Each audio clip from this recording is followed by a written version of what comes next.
우리가 3주 동안 이 12장 1절에 3절 말씀을 가지고 살펴봤어요. 그죠? 이 짧은 말씀인데 왜 중요하냐? 아브라함의 전 인생을 바로 이 12장 1절에서 3절 말씀이 설명하고 있어요. 그래서 3주 동안 3번에 나눠서 제가 이거를 만약에 한 번에 이어서 한다면 2-3시간 설교할 수 있을 거예요. 그래서 나눈 거예요. 잘했죠? 네. 되게 불쌍한데 제가 1부 예배, 4부 예배 들으니까 설교를 계속 들으니까 너무 좋은데 설교를 길게 하고 싶지가 않지만 준비를 했으니까. 네. 근데 이 본문이 정말 중요해요. 그래서 다음부터는 막 계속 장들을 이제 조금씩 스킵을 할 텐데 우리가 다음 주에 그 다음 주 수양일 마치고 돌아온 그 다음 주에는 이제 13장을 살펴볼 텐데 오늘 본문과 이어집니다. 이 내용이 그냥 끝나는 거가 아니라 13장을 보면 또 이 오늘 본문 우리가 살펴본 이 내용과 이어집니다. 왜냐하면은 아브라함 전 인생의 어떻게 보면 테마라고 볼 수 있기 때문에 이 12장 1절 3절이 가장 중요한 말씀이에요. 이 말씀 때문에 아브라함은 떠났고 아브라함은 불완전한 믿음을 가졌지만 그가 하나님 앞에서 완전한 믿음을 가진 자로 점점 성장할 수 있었다라는 거죠. 우리가 그의 길을 이 말씀의 약속을 붙잡고 우리도 아브라함처럼 그 길을 따라가면 우리도 불완전한 믿음을 가지고 있는 불완전한 사람들이지만 우리가 2주간 이렇게 이야기했잖아요. 아브라함 불완전한 믿음을 가졌다. 불완전한 사람이었다. 하지만 그가 완전할 수 있었던 이유는 뭔가요? 하나님의 부르심이 완전했기 때문이에요. 하나님이 위대하셨기 때문에 아브라함은 위대한 하나님의 사람이 될 수 있었던 거예요. 그에게는 전혀 위대해지거나 완전할 수 있는 어떠한 능력이나 단 1%의 가능성도 없는 인간이었습니다. 우리가 동일해요. 하지만 하나님의 부르심이 그 위대하신 부르심으로 인하여서 불완전한 믿음을 가졌던 아브라함은 완전한 믿음을 가진 하나님의 사람이 될 수 있었어요. 그리고 지난번에 우리가 함께 나눴던 말씀은요, 부르심을 입은 자들, 불완전한 믿음을 갖고 있지만 완전하신 그 하나님의 부르심을 입은 자들은요 거룩하게 살아가요. 그 거룩이 뭐라고 했나요? 단절, cut off.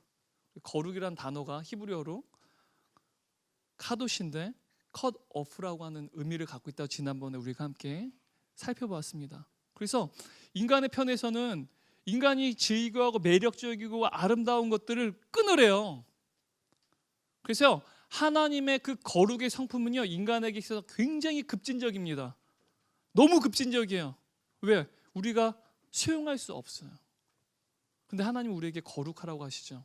그래서 하나님의 부르심을 입은 아브라함은요 그가 살아가는 고향, 그가 살아가는 문화, 사회 또한 혈육과의 관계를 끊고 떠나야만 했어요. 왜? 바로 거룩은요 급진적이고 단절하는 것을 의미하고 있기 때문에 그래요. 세상의 문화와 완전한 분리를 이루는 삶, 세상 가운데 살고 있지만 완전한 분리를 이루는 삶. 여러분 배가요 바다 위에 떠 있죠, 그죠? 바다 위에 떠 있죠. 네. 근데 배가 바다 위에 떠 있기 위해서는 어떻게 해야 되는지 아세요? 배는요 바다 위에 있어요. 바다 가운데 있죠. 하지만 바닷물이 결단코 배에 들어와서는 배는 떠 있을 수 없어요. 잠시 떠 있을지 모르지만 조금만 시간이 지나면 물속으로 가라앉고 말죠. 바로 하나님의 부르심을 입은 사람들이 이 세상의 문화와 이 세상의 가치관과 분리해서 산다라는 의미는 바로 이와 같아요. 우리 세상 가운데 살지만 세상의 가치관과 그 문화가 우리 안으로 들어오지 않도록 침투하지 않도록 해야 돼요. 분리해야 된다는 거죠. 배는요 물과 완벽하게 분리되어 있어요. 그 물이 묻을지 모르지만 분리되어 있다고요. 그래서 물 가운데 떠 있을 수 있는 거예요. 바로 그리스도인 하나님의 부르심을 입은 자들은 이 세상 가운데 살지만 이 세상과 분리된 삶을 산다는 거죠. 그거 지난번에 또 우리가 나눴어요. 오늘은요 이제 복에 대해서 함께 나누려고 합니다. 복. 오늘 본문 가운데 있는 우리가 복의 근원이 된대요. 복이 된대요.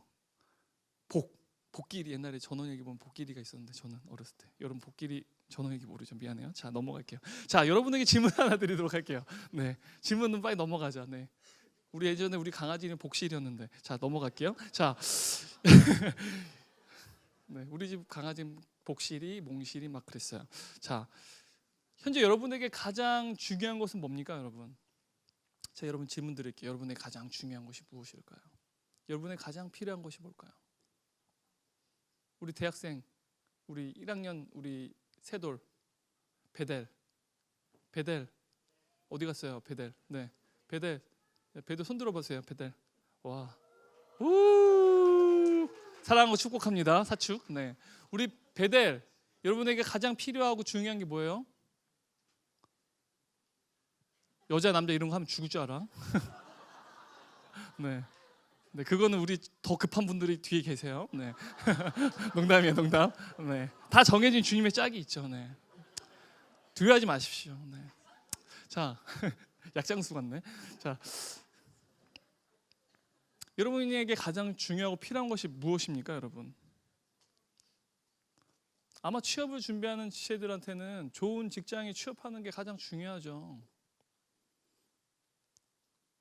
또한 우리 새내기 친구들은 좋은 대학을 들어가는 것, 혹은 지금 대학이 마음에 들지 않는다고 한다면 어떻게 하면 더 좋은 대학으로 내가 갈아탈 수 있을까에 대해서 고민을 하겠죠. 그러니까 여러분들이 생각하는 중요하고 필요한 것들이 있습니다. 왜? 좋은 직장에 취업하게 되면 여러분 누구나 인정할 만한 기업에 취업을 해서 그곳에서 여러분 커리어를 쌓고 싶잖아요.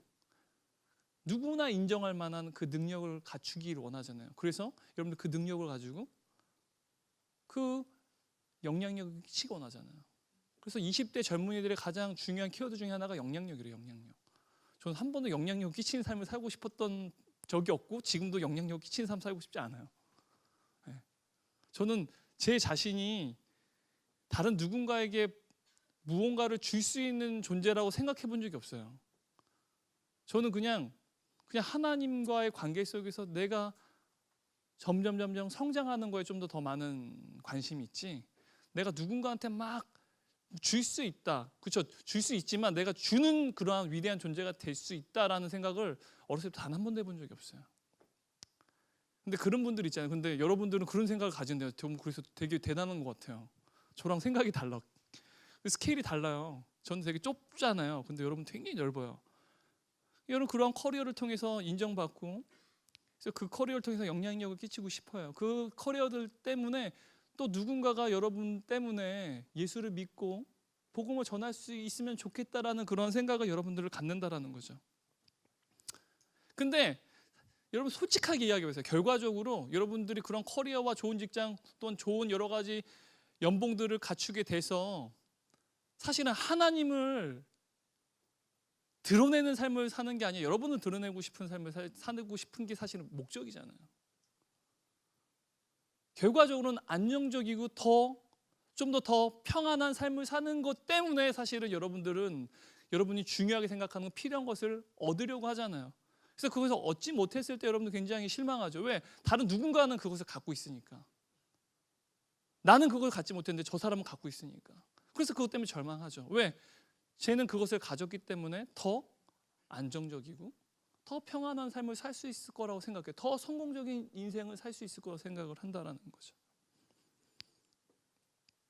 근데 오늘 우리가 이 본문에 본 아브람은요, 하나님의 부르심을 입었죠. 근데 하나님의 부르심을 입은 아브람은요, 오늘 제가 여러분과 함께 나눈 이러한 방향에 대해서 그의 인생 가운데 어떤 인생의 계획, 인생의 방향을 설정하잖아요. 근데 지금 우리가 말하는 중요하고 필요하다고 생각하는 그 것들 가지고 인생의 방향을 설정하지 않았다라는 거예요. 하나님의 부르심을 입은 아브람은요, 자신의 인생 방향을 내게 필요한 것이 무엇일까? 내게 중요한 것이 무엇일까? 내가 궁극적으로 이루기를 원하는 것이 무엇일까를 가지고 자신의 인생의 방향을 설정하지 않았다라는 겁니다. 왜일까요? 하나님의 부르심이 아브라함을 새롭게 변화시키기 때문이에요. 하나님의 부르심은요, 오늘 본문을 통해서 우리는 알 수 있는데요, 하나님의 부르심은 우리로 하여금 이렇게 질문하게 합니다. 내가 어디에서 가장 복이 될 수 있을까? 내가 지금 있는 그 자리에서 어떻게 하면 내가 복이 될 수 있을까? 다시 한번 말씀드릴게요. 내가 어디에서 가장 복이 될 수 있을까? 내가 지금 있는 그 자리에서 어떻게 하면 하나님의 복이 될 수 있을까에 대해서 질문하게 된다는 거죠. 여러분, 이러한 질문은요, 세상 사람들은 결단코 하지 않습니다. 아브라함은 과거에는 우리와 같이 살았을지 모르겠어요. 하지만 아브라함은 하나님의 부르심을 입은 이유에는요, 그의 전 인생 가운데, 여러분, 하나님이 아브라함의 인생 가운데 복 주셨어요, 안 주셨어요? 물질적으로 풍족했어요, 안 풍족했어요? 안 읽어봐서 몰라요? 되게 풍족했어요, 여러분. 되게 부자였습니다. 당대에 큰 부자였어요. 가나안 사람들도 함부로 아브라함에게 할 수 없는 대단한 부와 강력한 또한 병력도 가지고 있었던 사람이에요, 여러분. 하나님이 그러한 축복을 주셨어요. 근데 우리는 그러한 인생을 살려면 그러한 목표와 인생의 방향과 인생의 계획과 비전이 있어야지 성공할 수 있잖아요, 그죠? 근데 아브라함은 사실은 그러한 인생의 방향에 대해서 전혀 중요하게 여기지 않았다라는 거예요. 하나님의 부르심은요, 그로 하여금 복이 되는 것에 주안점을 두셨어요. 그래서 우리는요, 하나님의 부르심을 입은 하나님의 자녀들이라고 한다면, 여러분, 하나님의 부르심을 입은 자녀들은 믿습니까? 믿으세요? 전 여러분들이 하나님의 부르심을 입은 자녀들이라고 전 믿습니다. 하나님의 부르심을 입은 자녀들이라면 내가 지금 있는 그 자리에서 어떻게 하면 하나님의 복이 될 수 있을까? 내가 어디에서 하나님의 복이 되는 삶을 살 수 있을까라 해서 고민을 해야 된다는 거예요. 그 질문을 하지 않는다고 한다면 여러분, 하나님의 부르심을 입은 사람들로서 살아가는 게 아닐 수 있다는 거죠. 그렇다면 우리는 어떻게 하면 이 복이 되는 삶을 살 수 있을까요? 이 질문에 대한 대답이 우리가 읽은 1절 말씀에서 등장합니다. 기록되어 있는데요, 한번 읽어볼까요? 여호와께서 아브라함에게 이르시되 너는 너의 고향과 친척과 아버지의 집을 떠나 내가 내게 보여줄 땅으로 가라. 여기서 떠나라고 하는 말, 그리고 가라라고 하는 말이 되게 중요해요. 떠나다, 그리고 가라. 여기서 가라라고 하는 이 동사는 제가 두 번째 이 본문을 가지고 설교할 때 이야기했어요. The normal one and the special one이었나? 네? 제목이 기억이 안 나냐? 네. 제가 지금 사회하고 와서 그래요. 자, 그때 분명히 말씀드렸어요. 이 가라는요, 떠나서 다시는 돌아오지 않는다라는 의미를 담고 있어요. 가라, 그 땅으로, 내가 보여줄 그 땅으로 가라라는 의미는 다시는 돌아오지 않는다라는 의미를 갖고 있어요. 떠나다라는 말도 그 의미를 갖고 있습니다. 완전한 분리를 의미한다는 거죠. 뒤돌아보지 않고 완전히 분리되는 것. 여러분, 아까 제가 얘기했잖아요. 거룩과 동일한 의미예요. 거룩과 동일한 뜻이라는 거예요. 여러분, 복이 되는 삶을 살기 원하세요?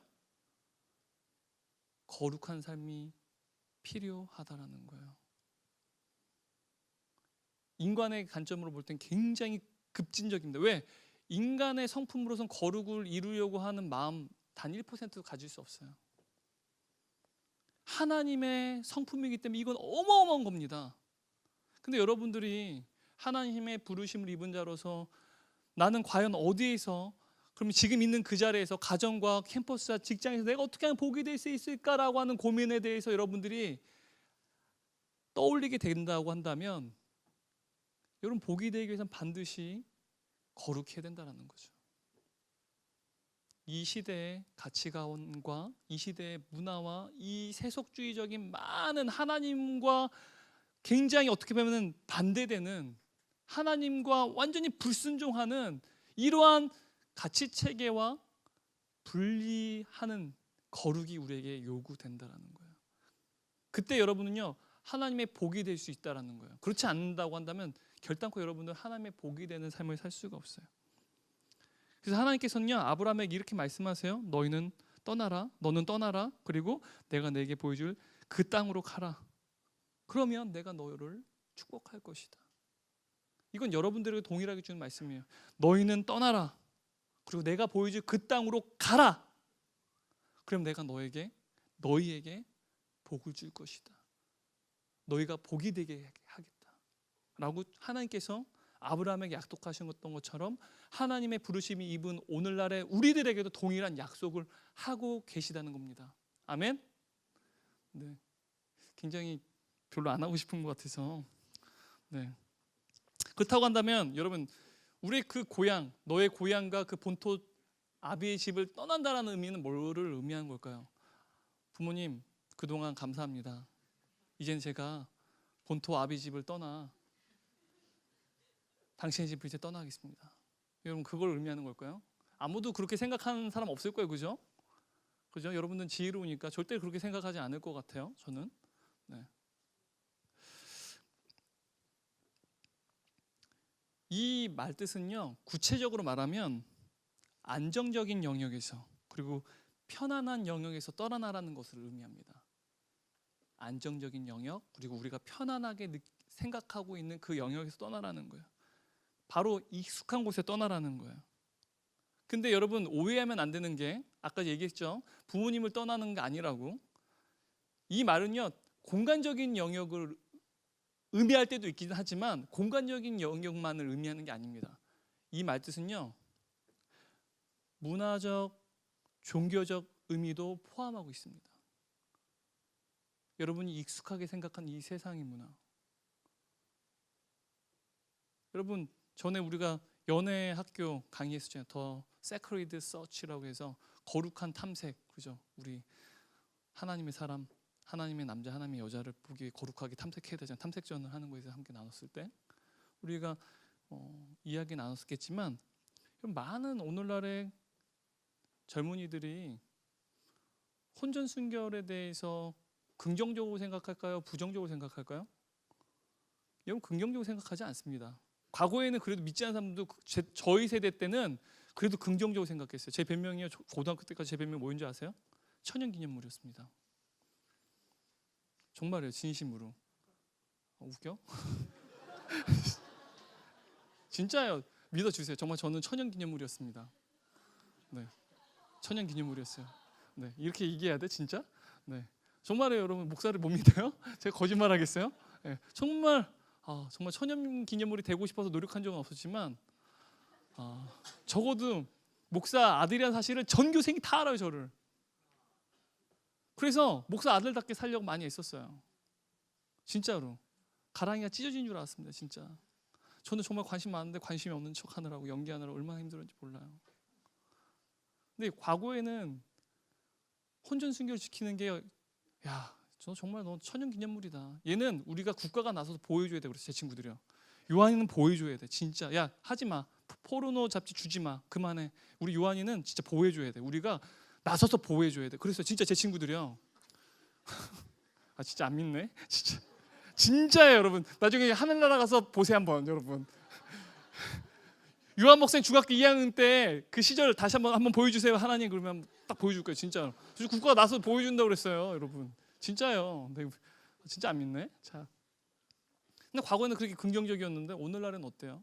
굉장히 부정적입니다. 꽉 막혔다. 사고 방식이 너는 꽉 막혔어. 너는 너만 생각하냐? 그래요. 너는 왜 너만 생각해? 나는 내가 그것 때문에 힘들 거라 생각해 본 적 없어? 너는 나 사랑하는 게 아니야. 어떻게 그게 사랑이냐? 나를 위해서 희생하지도 않으면서, 배려하지도 않으면서 나쁜 사람을 만들죠. 여러분, 실제로 우리 부서에서 그렇게 해서 헤어졌어요. 자매가 남자 때문에. 나랑 같이 자지 않는다고, 성관계를 맺지 않는다고. 이거 진짜예요, 여러분. 얼마 전에 있었던 일입니다. 여러분, 근데 많은 그리스도인들 안에서, 여러분, 제가 우리 대학부라고 할게요. 부선 얘기하지 않을게요. 근데 혼전 순결에 대해서 알아요. 근데 자기가 사귀는 자매와는 그러고 싶지 않은 거예요. 우리 대학부 지체인데, 남자인데. 그것 때문에 저한테 상담이 왔어요. 자매가. 그리스도인이에요. 여러분과 같이 예배를 드려요. 근데 알아요. 하지만 나는 그거 듣고 싶지 않은 거예요. 그거는 제외시킨다라는 거죠. 여러분, 그 익숙한 곳을 떠나라는 거예요. 여러분, 편안하게 생각하는 그것을 떠나라는 거예요. 세상에 많은 사람들이 안정적이라고 생각하는 그 당연한 상식을 떠나라는 겁니다. 그게 거룩을 의미해요. 여러분 복이 되고 싶다고 한다면 그걸 과감하게 떠나야 된다라는 거죠. 여러분이 삶 가운데 여러분 그리스도인이라는 사실을 여러분 많이 드러내나요? 나는 그리스도인입니다. 여러분이 설문조사할 때 종교란 적을 때나 기독교라고 쓰지 그리스도인인 거 잘 드러내지 않잖아요. 여러분 비판하지 않을게요. 네. 제가 얼마 전에 우리 제자반 친구들이 양화진 갔는데 제가 우리 아람 제자반들이랑 같이 이제 2호선을 타고 쭉 양화진을 가는데 제가 그렇게 얘기했어요. 나 목사님이라 부르지 마. 선생님이라고 불러 그랬어요. 왜요? 목사님 왜요? 왜 선생님이 불러야 돼요? 왜 창피하세요? 아니 그게 아니라 사람들이 대낮에 너희들이랑 이렇게 돌아다니면 목사라는 직업이 굉장히 편한가 보다. 되게 좋지 않게 생각할 것 같아서 오해해주고 싶지 않다 그랬어요. 근데 제가 잘못한 것 같아요. 두고두고 후회하고 있어요. 네. 여러분 이런 것처럼 그리스도인인 것을 드러내기를 굉장히 여러분들도 별로 좋아하지 않죠. 왜요? 이 시대가 여러분들을 향해서 기독교에 대해서 굉장히 우호적인가요? 굉장히 부정적이죠. 적대적이라는 거예요. 우리로 하여금 많은 그리스도인들 하여금 트라우마가 되게 하는 단어가 하나 있죠. 그것도 그리스도인이 이 단어를 사용했어요. 기독교가 아니라 뭐라고요? 여러분 머릿속 떠오르는 나 입으로 내기도 싫어. 굉장히 트라우마가 됐죠. 그걸 믿지 않는 사람이 말한 게 아니라 믿는 사람이 그 용어를 쓰고 교회를 비난했다라는 거예요. 저는 반드시 그 사람 하나님께서 심판해 줬으면 좋겠어요. 나중에 천국 가더라도 엉덩이 보짝기 한 100대 때렸으면 좋겠어요. 하나님이. 그리고 넌 천국 가. 정말 그렇게라도 천국 보내줬으면 좋겠어요. 정말 넘어가나 내가 가서 바로 차버리고 싶어요. 여러분 절대로 우리 입술을 통해서 그리스도인이라고 한다면 진리인 기독교에 대해서 그런 용어 쓰면 절대 안 됩니다. 제 입 밖으로 내고 싶지도 않아요. 저는 그 단어 너무 싫어합니다. 여러분 이 세상에도요. 세상 사람들 가운데 죄인들도 있고 범죄자들도 있고요. 악한 사람도 있고요. 선한 사람도 있어요. 근데 선한 사람들이 더 많아요? 악한 사람이 더 많아요? TV에는 악한 사람들만 나오니까 악한 사람들이 되게 많은 것처럼 보이지만 선한 사람이 더 많아요. 드러내지 않고 평범하게 사는 사람들이 훨씬 더 많다고요. 근데 여러분 예수 믿는 사람들 그리스도인들도요. 믿지 않는 사람과 동일한 게 있어요. 뭔지 아세요? 죄인이라는 겁니다. 죄인. 우리도 동일한 죄인이라는 거예요. 근데 세상 사람들은 자신들이 죄인이라는 사실 모르죠. 근데 그리스도인은 우리가 죄인이라는 사실 알아요. 근데 죄인이다 보니까 그리스도인임에도 불구하고 미성숙해서 죄를 범한다는 거예요. 성적인 범죄를 저지르기도 하고요. 금전적인 범죄를 저지르기도 하고 사회에서 지탄받을 만한 커다란 범죄를 저지르기도 해요. 왜? 우리가 죄인이기 때문에 그렇죠. 근데 목사 중에도 그리스도인 중에서도 일반 평신도 중에도 착실하고 성실하게 살아가는 사람들 훨씬 많을까요? 적을까요? 죄인이 더 많을까요? 아니 범죄인이 더 많을까요? 착실하게 성실하게 살아가는 그리스도인이 더 많을까요? 범죄를 저지르는 목사가 더 많을까요? 정말 착실하게 성실하게 하나님을 경외하는 목사들이 더 많을까요, 여러분? 왜 대답을 안 해요? 확신이 안 가요? 진짜 짜증났네. 확신이 안 가요? 어느 쪽이에요, 여러분? 전자예요, 후자예요? 후자죠, 당연히. 여러분 상식적으로 알잖아요, 그죠? 근데 세상 사람들은 여러분 언어역 시간에 배우잖아요. 이런 것들을 일반화의 오류라고 얘기를 합니다. 인터넷에서는 일반화의 오류로 비판을 하죠. 왜? 사람들은 그냥 대중들은 그 일반화의 오류를 비판하지 않고 수용하니까 그냥 필터링 없이 받아들이는 거예요. 그러다 보니까 여러분들도 그 사실에 대해서 그냥 부끄럽고 너무 화가 나고 우리 기독교 전체 욕먹는 것 같은. 그렇죠. 저도 그럴 때가 있어요. 저도 기독교 전체 욕먹는 것 같고 너무 제가 목사라는 사실이 슬프고 너무 부끄러울 때가 있기도 해. 하지만 그러지 않은 사람이 훨씬 많다라는 거예요. 일반화의 오류죠. 세상 사람들도 그게 일반화의 오류라는 거 알고 있습니다. 절대로 그 용어를 여러분 스스로 사용하면 절대 안 돼요. 근데 세상은요 그리스도인들 향해서 기독교에 대해 굉장히 적대적이죠. 그래서 여러분들은 그리스도인인 걸 드러내기 싫어요. 비난받기 싫죠. 비난받을 위험에 여러분이 그 위험을 무릅쓰고 싶지 않다라는 거죠. 여러분 그거 아세요? 여러분들 그리스도인 사실을 드러내지 않는다고 한다면 내가 예수를 믿는 예수 그리스도의 제자라는 사실을 드러내지 않는다고 한다면 여러분들은요, 오늘 본문에서 본 그 복이 될 가능성이 전혀 없어요. 여러분이 하나님의 부르심 입은 자들임을 여러분이 드러내지 않는다고 한다면, 그것이 설령 부담이 된다 할지라도 여러분들이 드러내지 않는다고 한다면 여러분들은 결단코 복이 될 가능성이 제로라는 거예요.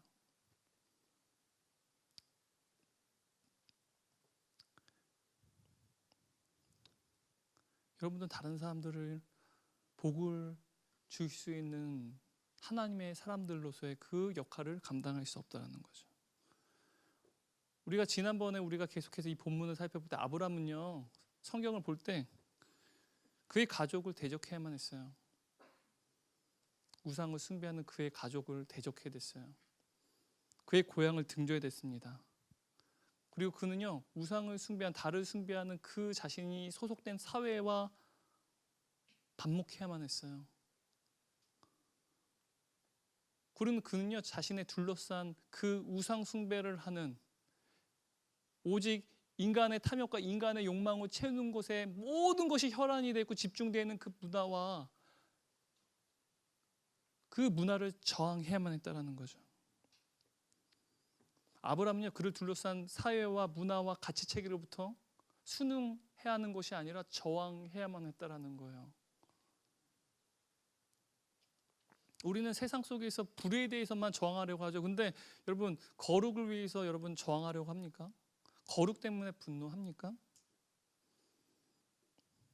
하나님의 부르심을 입은 이 아브라함은요, 당대 자신이 살아가는, 나중에는 가나안 땅으로 가잖아요. 그 가나안 땅은 하나님을 예배하는 땅인가요? 아니면 우상을 숭배하는 땅인가요? 나중에 사사기 보면은 그 가나안 땅에 그 우상 숭배 때문에 이스라엘 백성이 올무가 되어져서 하나님을 불순종하게 되는 모습도 우리가 사사기에서 보잖아요. 그만큼 우상 숭배가 아주 너무나도 가득 채워진 폐역한 땅이었습니다. 그 땅에서 하나님의 부르심 입은 자로 홀로 살아갔어요. 그 시대의 문화와 가치체가 사회와 그 모든 것으로부터 저항하며 살았다라는 거예요. 홀로. 여러분은 그래도 다수잖아요. 근데 아브라함은 홀로 저항하며 살았어요. 이 시대에는 성적 소수자만 있는 것 같아요? 아니요, 영적 소수자도 있습니다, 여러분. 우리는 영적 소수자에 대해서는 전혀 신경 쓰지 않아요. 성적 소수자에 대해서만 그들의 인권을 보여주려고, 그 인권이 너무 중요하다고 생각하죠. 하지만 영적 소수자가 있다라는 거예요. 그게 바로 하나님의 부르심을 입은 자들이 살아가는 부르심의 숙명이라는 겁니다. 소명이라는 거예요. 우리도 이 시대 속에서요, 하나님의 부르심 때문에 영적인 소수자가 돼야만 해요. 이 시대의 문화에 저항해야 된다는 거예요. 이 시대의 가치체계에 뭐 그렇게 혼전순결이 중요해? 동성애가 왜 죄야? 좀 성공하게 해서 좀 부정직하면 좀 어때?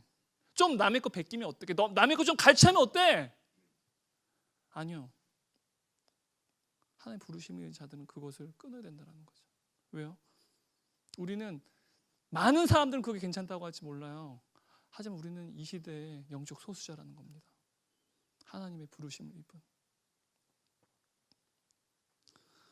여러분, 만약에 세상 가운데 그 익숙한 가치관, 익숙한 문화, 익숙한 사회 속에서요,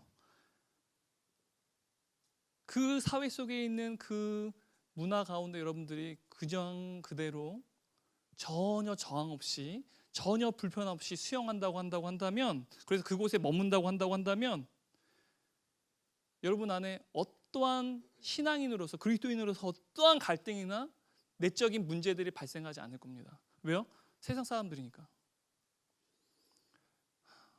목사님, 저는 그리스도인인데 믿지 않는 사람들은 그 영적인 목마름 있다고 하는데 저는 영적으로 굉장히 목말라요. 나는 왜 예배드리고 그러는데, 제자훈련도 받는데 왜 저는 세상 사람들과 똑같은 영적인 목마름이 있죠? 여러분 한번 고민해 보세요. 내가 지금 세상 사람들처럼 살고 있는지, 내가 그리스도인일지 모르지만 내가 세상 사람처럼 살고 있다고, 그곳에 익숙한 문화 가운데 머물러 있다고 한다면 세상 사람이 겪고 있는 그 영적인 목마름의 증상이 그리스도인에도 불구하고 우리 안에 있을 수 있다는 겁니다. 왜 영적인, 굉장히 너무 지쳤어요. 영적으로 너무 힘들어요. 왜 그럴까요? 하나님과의 관계가 멀어져서 그렇죠. 여러분 너무 잘 알잖아요. 근데 그 사실에 대해서 책임을 자꾸만 전가하려고 그래요. 목사님의 설교, 예배가 좀 은혜가 되지 않아? 아니요. 여러분의 문제라는 거죠. 여러분이 익숙한 그 문화 가운데, 세상의 가치 체계 가운데 그냥 머무르고 있다는 거죠. 그래서 여러분들은요, 여러분 안에 어떠한 문제도, 어떠한 갈등도 여러분 안에 전혀 없다고 한다면, 가정에서나 학교에서나 직장에 그런 갈등이 없다고 한다면 여러분 소속에 대해서 한번 진짜 심각하게 고민해요. 나는 어느 쪽에 소속되어 있는지, 내가 세상의 편인지 아니면 하나의 편인지 여러분 진짜 고민해 봐야 돼요. 마귀는요, 사탄은요, 세상의 편에 있는 그리스도인 절대 공격하지 않아요. 너 우리 편이야. 어휴. 사탄이 야, 너는 그리스도를 쫓는 사람이야? 근데 내 편이야. 그래, 난 너 공격 안 해. 근데 하나님의 편인 사람들은요, 여러분 욥기 보세요. 욥을 얼마나 공격해요. 사탄이 하나님 앞에 나아가서 참수하고 고발하잖아요. 여러분 하나님의 편에 없으면요, 세상의 편에 있으면 여러분 사탄도 여러분 공격 안 해요. 아군인데 왜 공격합니까?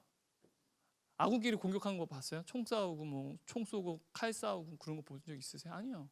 동맹을 맺은 우리 같은 편인데 왜 공격을 해요? 오늘의 많은 그리스도인들에게요, 기독교는 단지 어떠한 자기 개발을 위한, 그리고 성공을 위한 일종의 취미가 돼버린 것 같아요. 그냥 예배 드리면 내 마음 가운데 위로와 평안이 있으니까, 정서적으로 좀 평안함을 느끼니까, 마치 여러분 요가를 하는 것처럼, 요가를 하면 내 마음에 명상을 하고, 요가를 하면 내 몸이 좀 더 편안해지고 건강함을 느끼는 것처럼, 여러분 예배 드릴 때 위로와 격려와 평안을 얻죠. 우리 주님이 여러분들에게 그걸 반드시 주시죠. 하지만 여러분 그것을 느낀다고 해서 여러분들이 하나님을 예배하는 거 아닙니다. 그냥 예배를 요가처럼 일종의 취미로 생각하면서도 여러분 위로와 기쁨과 격려와 평안을 얻을 수 있어요. 여러분의 만족을 위해서 예배를 드린다고 한다면, 여러분 예배는 요가와 같은 여러분의 자기 개발을 위한 하나의 취미의 하나의 일종이 될 수 있다는 거예요. 여러분이 만족이 기준이라고 한다고 한다면, 우리가 예배 드릴 때 누구가 만족하는 게 중요해요? 여러분이 아닙니다. 하나님이에요. 여러분 하나님이 만족하셔야 돼요. 여러분 예배를 통해서 여러분들이 기쁨을 얻고 평안을 얻고 여러분 마음 가운데 어떤 감정적인 변화가 있는 거 전혀 중요하지 않아요. 여러분 우리 하나님은요, 사랑이 많으신 은혜의 하나님에서 여러분 샬롬, 여러분 평안 주세요. 그래서 예수님이 Peace be with you 그랬죠. 평안이 있으라. 왜? 주님 안에 거하면 평안이 있습니다. 그런데 여러분 예배를 통해 여러분 평안하고 위로를 얻고 여전히 힘들어. 여러분 무언가 잘못된 거예요. 여러분의 만족의 기준이 아니라 하나님의 만족의 기준이에요. 얼마나 이러한 예배를, 오늘의 한국교회 우리 교회 가운데 여러분 가운데 이러한 예배를 드리고 있는 사람들이 얼마나 많습니까? 하나님의 부르심을 입은 자들이. 그 예배를 하나님께서 기뻐하시겠어요?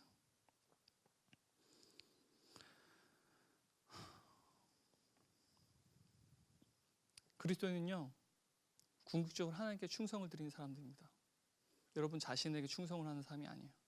다른 사람에게 충성하는 사람들이 아닙니다. 누구에게 충성하는 사람이라고요? 오직 하나님께 충성하는 사람이 바로 그리스도인이라는 거죠. 이러한 그리스도인의 복이 되는 출발점이 공간적인 범주가 아니라 문화적, 종교적인 곳에서부터 시작된다는 거예요.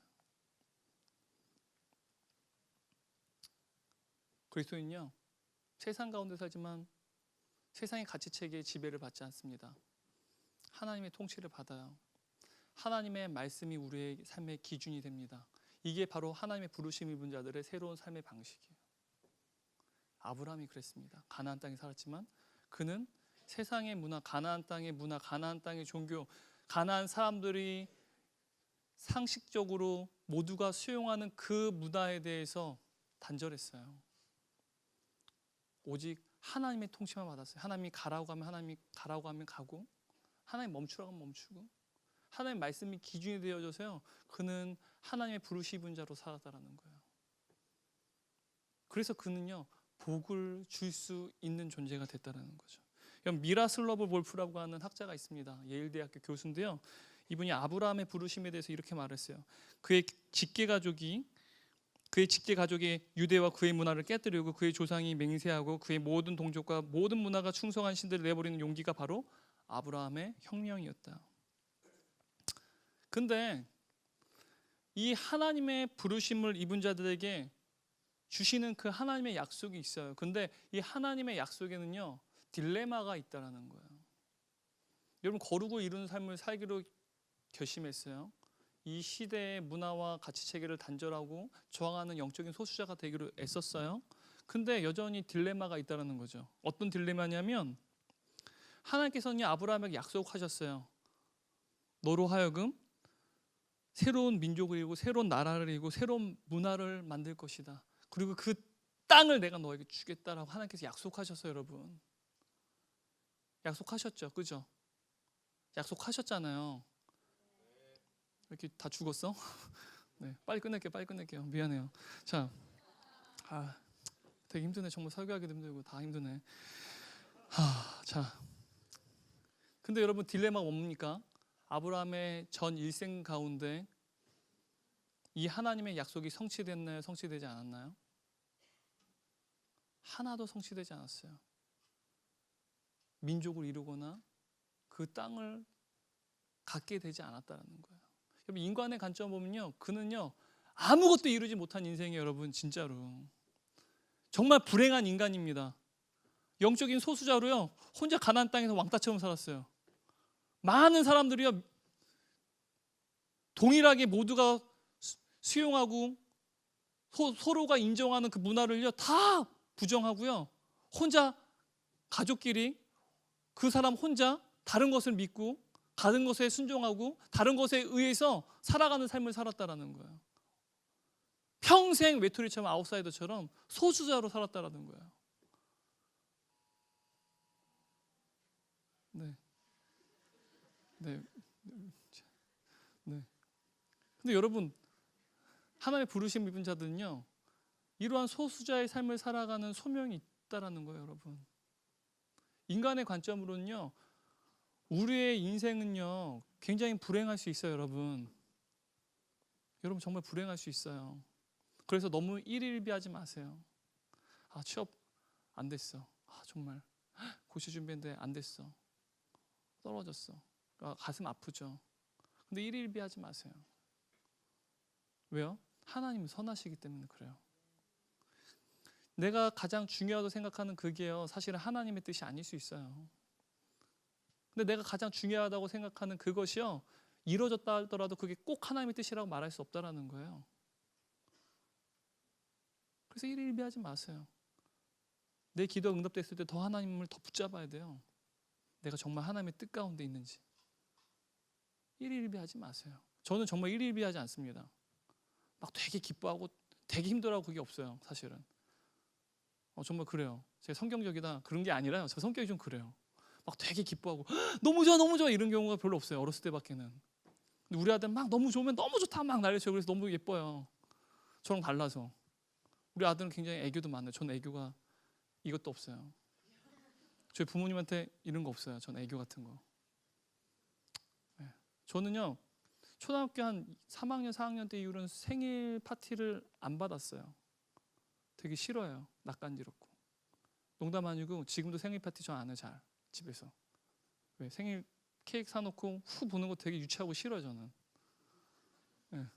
진짜로요. 그래서 저희 집에서 잘 안 해요. 저는. 저희 부모님도 저한테 잘 안 챙겨줘요. 왜? 별로 안 좋아해요. 중고등학교 때는 절대 안 했어요. 그런 거 내 생일이라는 것도 친구들한테 별로 얘기 안 했어요. 뭐 어쩌라고. 내가 지금 현재 살아가는 게 중요한 거지. 그 생일 뭐가 중요해? 다른 사람들이 다 중요하다고 생각하니까 중요하다고 생각하는 거지. 내가 지금 살아가고 있는데 그 생일 뭐가 중요합니까? 내가 지금 하나님께서 나를 창조하셔서 내가 지금 살아가고 있는 인생을 살고 있는데 그게 뭐가 중요해요? 나 안 중요해요. 정말로. 나 지금 그래서 제 생일 케이크나 생일 선물 사는 거 별로 안 중요하게 생각합니다. 누군가 나한테 주지 않아도 실망하지 않아요. 저는 안 중요하게 생각하니까. 진짜로. 되게 특이하죠. 그래서 여러분의 부서 교육자로 있는 것 같아요. 되게 특이해서.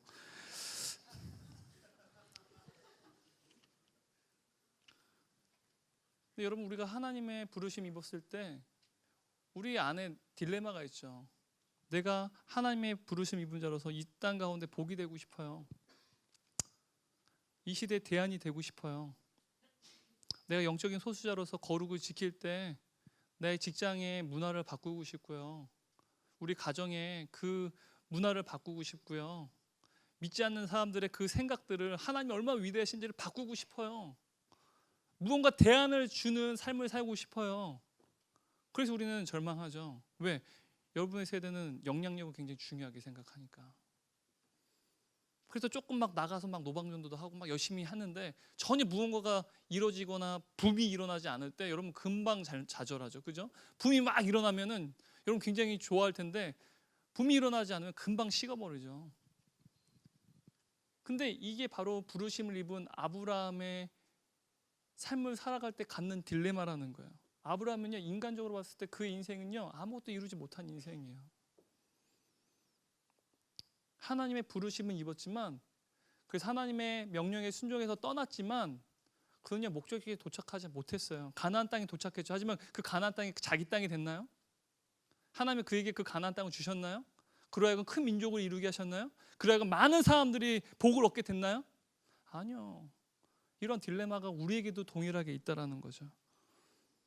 우리가 원하는 삶이 아닙니다. 우리는 결과물을 보기 원하죠. 우리 인생 가운데 성취물을 보고 싶어요. 그래서 성공한 인생을 살고 싶어요.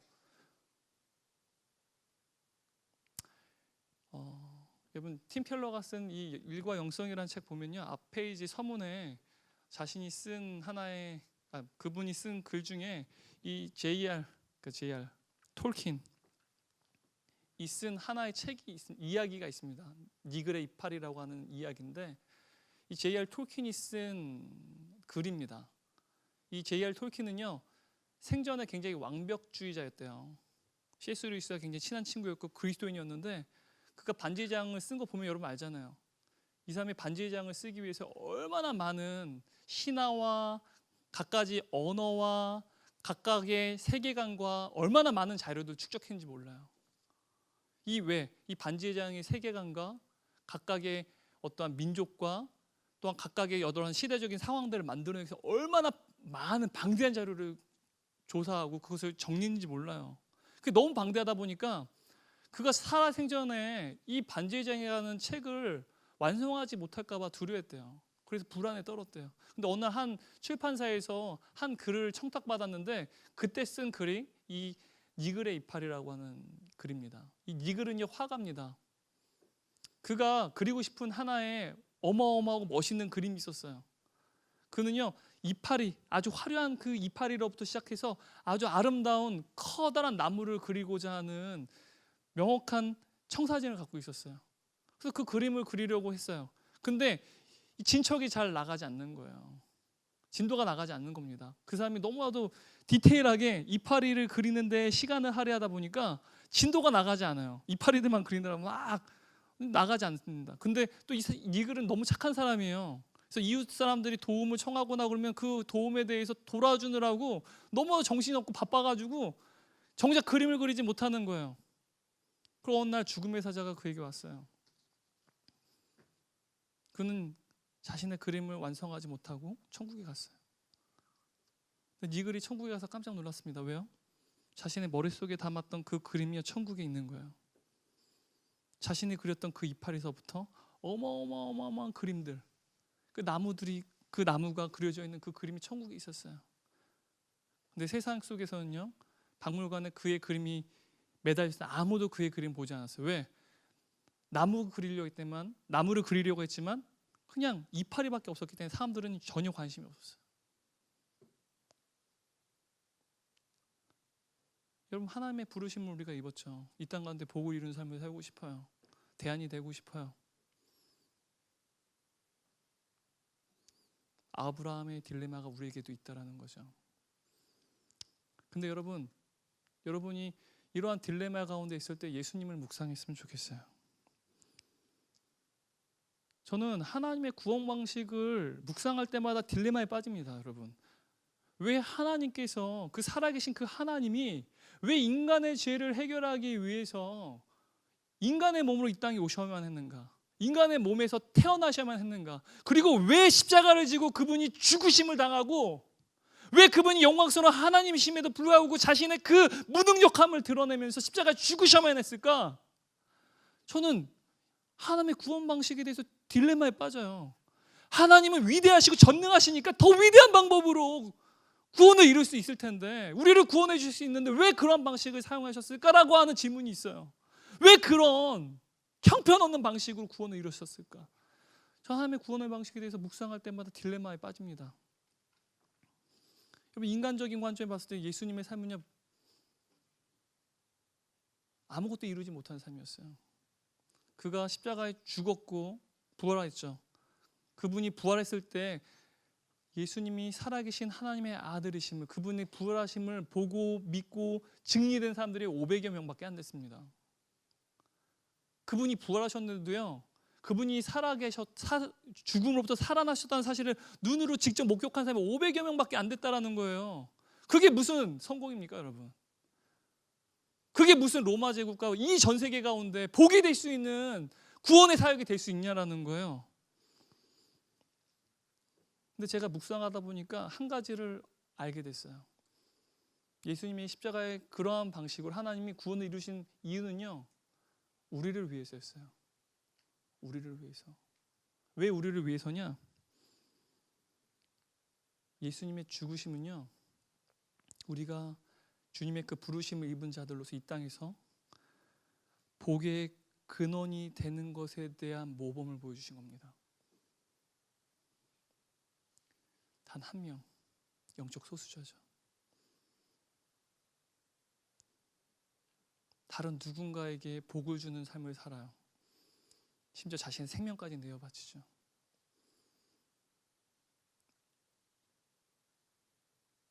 하지만 하나님께서 그분의 비어지심, 빌립보서 4장 12절 보면요, 그분의 인간의 형체를 갖고 이 땅에 오셨고 그분이 낮아지시고 비워지셨다라고 이야기를 합니다.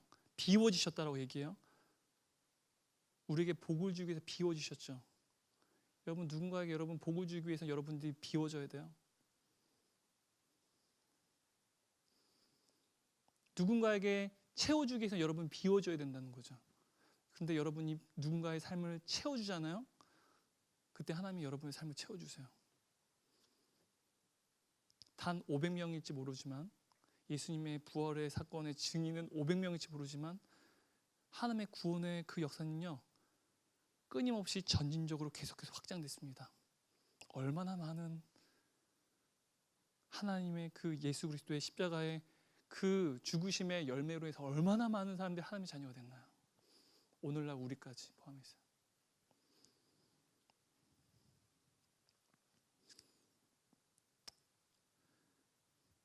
우리가 하나님의 부르심은 입은 자로서요, 우리가 살아가기 위해서 출발점은요, 먼저 우리에게 익숙한 문화와 우리가 속된 그 가치체로부터 벗어나는 거죠. 떠나는 거죠. 그리고 난 다음에 우리에게 중요한 것은요, 타인을 위해서 우리를 비우는 겁니다. 그들의 삶을 채우는 거예요. 먼저 여러분 옆에 있는 지체들 보세요. 여러분 옆에 보세요. 졸고 있는 옆에 있는 지체들 보세요. 눈빛이 흐리멍텅한 동태 눈을 비슷하게 한 친구들을 옆에 보세요. 여러분, 그분들을 먼저 여러분 채우기 위해서 애써야 된다는 거예요. 그 사람들을 여러분들이 채우고 여러분 비워주기 위해서 여러분들이 희생해야 된다는 거예요. 옆에 있는 지체들의 기도 제목 여러분 궁금하세요? 옆에 있는 지체들을 기도해 주세요. 우리 조원들 리더들을 기도하세요. 우리 조원들 우리 대학사부에서 기도해요. 여러분, 그게 바로 먼저 우리가 복이 되기 위해서 우리 자신을 비우는 겁니다. 근데 여러분들이 여러분 자신을 비울 때, 그래서 다른 이들을 그리스도인이든 비그리스도인이든 여러분들이 그들을 채우는 삶을 살 때 하나님 여러분 채우세요. 하나님께 채우신다고요. 그래서 여러분들이 복이 되게끔 하세요. Be a blessing. 복이 되게끔 하신다는 거예요. 그래서 우리의 삶 가운데 뭔가 변화가 있으면 좋겠죠. 제2의 부흥이 있었으면 좋겠어요. 하지만 그러지 않더라도 우리는 좌절하지 않죠. 왜요? 예수님이 바로 우리의 복이 되는 그 근원의 모범을 보이셨기 때문에 언젠가 그분이 이 땅에 오시는 그때 이 모든 것을 완성하실 거예요. 하나님의 약속과 우리의 현실 가운데서는요, 이루어지지 않는 갭이 있습니다. 그게 바로 아브라함의 딜레마예요. 하지만 우리가 예수님을 바라볼 때 그 딜레마를 극복할 수 있어요. 여러분들이 그러한 삶을 살았으면 좋겠어요. 여러분, 수양이가 수요일에 있죠? 여러분, 수양이가 보니까 제가 많이 등록하지 않았더라고요. 제가 미국 가는 동안 설교를 독려하지 않아서 잔소리를 하지 않아서 그런 것 같기도 하지만 아마 우리 대학사분은 보통 이제 막판에 저 오늘 100명이 지원할 거라고 신청을 할 거라고 믿고 있어요. 네, 100명이. 네. 여러분, 하나님의 부르심은 입은 자들로서 여러분들이 하나님 말씀 듣는 거 되게 중요해요. 왜? 여러분이 하나님 말씀을 들을 때 내 안에 있는 잘못된 것들, 내가 편안하게 생각하고 안정적으로 여기고 내가 너무 익숙한 그곳을 떠날 능력이 생긴다라는 거예요. 제가 오늘 이 얘기했다고 여러분들 뭐 이 중에 반은 듣겠어요? 얼마나 내가 이 설교를 준비하느라 애썼지만 뭐 얼마나 듣겠어요? 뭐 기껏해 뭐 간사들이나 마을장만 듣겠지. 빨리 끝나라, 빨리 끝나라, 빨리 끝나라. 아, 이제 끝났다. 근데 또 수량이 얘기하네. 아, 또 시작했네. 또. 근데 그러지 않다라는 거예요. 여러분, 기도하나요? 여러분, 수양에는요, 여러분이 경건의 습관들을 다시 한번 세울 수 있는 유일한 시간이에요. 여러분, 기도하지 않잖아요. 그때 수양에 가면요, 정해진 시간에 예배를 드리고 정해진 시간에 기도해요. 정해진 시간에 말씀을 같이 함께 나눕니다. 여러분 삶 가운데 그 경건의 영성을 회복시킬 수 있는 터닝 포인트가 여러분들에게 있나요? 여러분 스스로 공부하지 못하고 여러분 스스로 준비하지 못해서 여러분 뭐 스터디 학원에 가든 스터디 그룹에 들어가든 하잖아요. 근데 왜 영적인 부분에 있어서는 그렇게 못해요? 1년에 2번 가는 게 너무 많아요? 아니요. 여러분 삶 한번 보세요. 엉망진창이잖아요. 영적으로 우선순위가 다 엉망이잖아요. 여러분 이 땅 가운데 어떻게 하나님의 부르심을 입은 자들로 살 수 있겠어요? 제가 정말 능력이 있어서 오늘 설교 전하고 여러분들 그래서 아멘하고 그래서 그렇게 살면 너무 좋겠지만 저는 그런 능력도 없고요. 여러분도 그러한 마음의 의지도 없고 주님께 간절히 기도로 청원하지도 않잖아요. 근데 수양에 가서 여러분 하나님께 부르짖으세요. 정말 가장 중요한 게 무엇인지 내가 중요하다 생각하는 그것이 아니라 아브라함처럼 하나님이 나로 하여금 중요하다고 말씀하시는 것이 무엇인지 한번 물어보세요. 왜 영적인 부분에 여러분 영적인 게 너무 중요해요. 이 땅이야 여러분 기껏해 여러분 뭐 의학이 발전했으니까 100살까지 살겠죠. 120살까지 사세요 여러분. 저는 그 전에 죽을게요. 네, 여러분 다 120살까지 사십시오. 저는 빨리 갈 텐데. 근데 영혼의 관점에 120살 맞나요? 적나요? 여러분 120년, 100년도 못 살면서 그 삶을 아둥바둥 살겠다고 이것저것 다 하잖아요. 돈 들이고 남들 하는 거 다 하잖아요. 근데 왜 영원한 하나님의 나라를 살아가는 것 그것을 위해서 왜 여러분 전혀 투자를 안 해요? 영혼을 위해서 희생한 사람은요 어리석은 사람이 아닙니다. 지금 엘리엇이 말했어요. 제가 말한 거 아닙니다. 영혼을 위해서 유한을 희생한 사람은요 어리석은 자가 바보가 아닙니다. 저 여러분들 수양에 많이 지원했으면 좋겠어요. 상황 저는 모릅니다 여러분. 근데 제가 봤을 때 아무리 여러분이 그 중요하다는 상황들보다 영원한 것이 더 중요해요. 오늘 수양에 많이 지원하세요. 만약 오늘 돈을 안 가졌으면 먼저 신청하고 내가 온라인 등록하겠습니다. 그렇게 좀 믿음 보고 하는 여러분이 됐으면 좋겠어요. 기도하겠습니다. 하나님 감사합니다. 오늘 우리에게 주시는 이 말씀을 통하여서 하나님 하나님의 부르심을 입은 자들로서 우리가 불완전하지만 이 땅 가운데에서 우리에게 하나님께서 요구하시는 것이 무엇인지 우리가 함께 나눴습니다. 우리가 복이 되기 위해서 먼저 떠나야 된다는 것, 하나님의 성품과 가까워져야 된다는 것, 주님의 그 거룩을 행하는 삶을 살아야 된다는 것, 나에게 익숙한 문화와 익숙한 사회와 익숙한 가치체계로부터 많은 사람들이 그것을 인정하든 수용하든 동의하든 것과 상관없이 세상의 통치, 세상의 가치체계에 의해서 지배받는 것이 아니라 하나님의 통치를 받는 것, 하나님의 말씀이 기준이 되어서 그 말씀에 순종하는 삶을 살아가는 것이 바로 이 세상 가운데 복이 되는 출발점이라는 사실을 오늘 말씀을 통해서 알게 됐습니다. 또한 이 세상 가운데 복이 되기 위해서는 우리가 옆에 있는 우리의 지체들, 우리의 가족, 사랑하는 부모님, 또한 내가 전혀 관심 갖지 않은 그들을 위해서 나의 자신을 비우는 것이 필요하다는 사실을 또한 우리가 배우게 되었습니다. 옆에 있는 우리 목장에 있는 조원들의 기도 제목에 더욱더 관심을 가지고 또 리더를 위해서 기도하고, 여전히 예수 그리스도에 대해서 구원의 확신이 없고 주님에 대해서 만나고 싶지만 여전히 만나지 못해서 힘들어하는 그 지체들이 있다면 그들을 위해서 매일마다 중보기도해야 돼요. 하나님, 이들이 그 비워짐을 통하여서 다른 이에게 복을 줄 때 하나님 이들의 삶을 주께서 채워주옵소서. 이 땅 가운데 복이 되는 삶을 살아갈 수 있도록 아버지 이들을 주께서 사용하여 주옵소서. 이 땅 가운데 이들의 현실과 하나님의 약속과는 갭이 있을지 모르지만 그 딜레마가 있을지라도 궁극적으로 하나님께서 이루신다라는 것, 그 모든 것을 행하신 예수 그리스도를 묵상하며 오늘날 하나님께서 주신 그 명령, 복이 되라 하시는 그 복이 되는 삶을 살아갈 수 있도록 우리를 사용하여 주옵소서. 감사합니다. 이 모든 말씀 예수님 이름으로 기도했습니다. 아멘.